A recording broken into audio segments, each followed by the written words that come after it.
Que la justificación siempre es, no, la teoría es buenísima. Lo que pasa es que el amigo se corrompió en el camino, pero ya vamos a intentar con otro, ¿sí? La teoría es buenísima, lo que pasa es que Stalin se corrompió. La teoría es fantástica, lo que pasa es que a Mao se le fue la mano. No, el socialismo es buenísimo. Lo que pasa es que Fidel Castro fue ahí acumulando hasta 900 millones de dólares según la revista Forbes y se torció en el camino. La teoría es buena, lo que pasa es que el Che se volvió asesino. Volvamos a probar. Y siempre es la cosa de, ahora sí, con este Mesías sí va a funcionar. Y eso fue lo que pasó con Chávez. Fue como, no, el socialismo no funcionó en el siglo XX porque era del siglo XX, pero ahora como estamos en el siglo XXI, entonces sí, socialismo del siglo XXI, obvio va a funcionar. Y volvamos a intentarlo con un nuevo Mesías y vamos todos para allá. Y entonces no solo es el Mesías de Chávez, sino el Mesías de Correa, el de Cristina y Néstor Kirchner, los nuevos Mesías.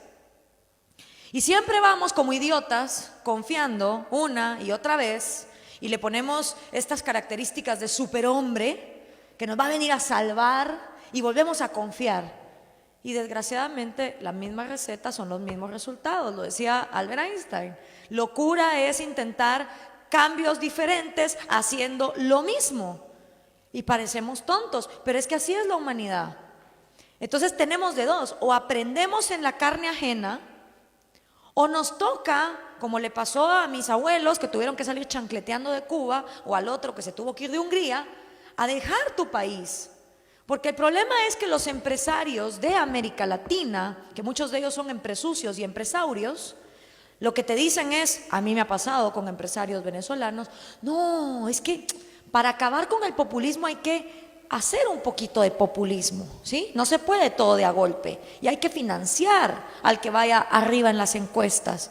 Entonces ves patéticamente a los empresarios invirtiendo en estos mesías socialistas que luego les ponen la soga al cuello, les expropian las fábricas, los dejan sin nada.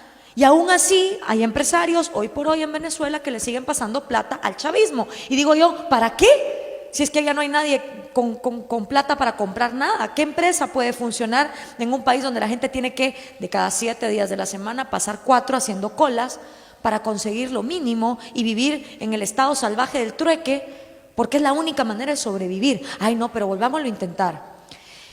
¿Por qué es tan exitoso? Porque ahora es democrático, ¿sí?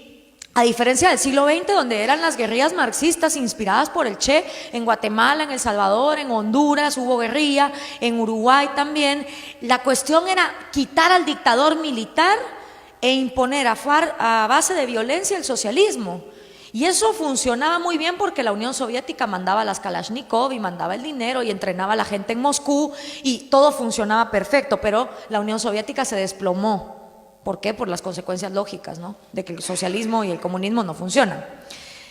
Y entonces la izquierda latinoamericana se queda en un gran problema, que es, ya no hay dictaduras militares, la mayoría de nosotros pasamos a tener gobiernos civiles y democráticos, y aparte ya no está Mama Soviet que pase plata para poder financiar el proyecto violento. Entonces, ¿cómo sobrevivir si ya no hay manera violenta de llegar al poder? Bueno, pues vamos a tener que hacer uso de la democracia. ¿Y de qué se trata la democracia? Pues nada, de convencer a una bola de personas de que las vamos a sacar de la pobreza y en el camino nos enriquecemos como siempre. Porque esto lo dijo George Orwell hace más de 100 años en La rebelión en la granja. Llegan los cerdos al poder después de quitar al hombre y los cerdos empiezan a poner reglas que solo para todos son iguales, excepto que hay algunos más iguales que otros, ¿va? Entonces, se juntan en Sao Paulo en el año 90 y empiezan a tener una organización estratégica muy bien estructurada que se llama el Foro de Sao Paulo, el cual determina la agenda del socialismo del siglo XXI, que es el manifiesto comunista reciclado. Es que es lo mismo. Es más, es tan patético que el mismo Marx decía, el comunismo debe implementarse de manera violenta, tiene que correr sangre. Él se hubiera reído y se hubiera burlado de los que, agarrando ese proyecto, hubieran tratado de implementarlo de manera democrática. Pero así son los socialistas, viven en la incongruencia. ¿Y qué ha pasado después? Pues que nos empobrecimos, porque si estas políticas funcionaran, la gente estaría migrando a Cuba, a Venezuela, a Bolivia, a Ecuador. y no es precisamente los países a los que migran. Entonces, nos damos cuenta que hay una estrategia, que lo que nos pasa no es solo casualidad, que salió de un momento espontáneo, sino que es una estrategia que año con año se reúne. La última reunión fue en mi país vecino, El Salvador, y a San Salvador la denominaron la capital latinoamericana del socialismo. Y Pablo Iglesias viene de la misma estirpe. Nosotros ahí precisamente redactamos quiénes fueron los padres fundadores intelectuales que apoyaron al socialismo del siglo XXI, primero en Venezuela y ahora están en España. Y eso sí, son gente que cuando viene el desastre y cuando se mueren los ancianos, después de 5 horas de hacer cola bajo el sol, se largan. ¿Y qué vuelven a decir? No, es que la teoría es muy bonita. Lo que pasa es que el cuate se torció en el camino.